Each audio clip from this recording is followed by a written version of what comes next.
Good day. Although my channel mainly consists of Afrikaans messages, there has been a request that I make some English messages. So here goes my first one. Psalm 119 verse 105 says, "Your word is a lamp for my feet, a light on my path." The word of God leads us in our life. We are busy with a race, says Paul, and this lamp gives us light. What does the lamp do and the light do? Firstly, the light gives light.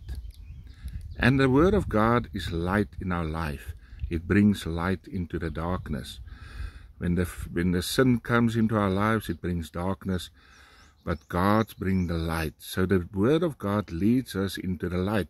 It learns us from the light. It helps us to walk in the light. It helps us to see the light in the world and to bring the light to a dark world so that we can make a difference for God. The second one, it shows the way. The light shows us the way, where to go. The word of God shows us the way to the eternal life, the way to Christ, the way to a relationship with God. It shows us how to live this life, how to walk the path and how to stay on the track so that we can successfully complete this race.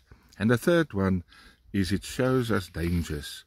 The light shows us where the dangers are. The word of God shows us the dangers in life, that there is an enemy, it says, that walks like a lion, around like a lion and wants to destroy us. The word of God shows us where all the dangers in life are and how we can overcome it and how we can live this life as conquerors and as victors. Thank you very much. Have a nice day.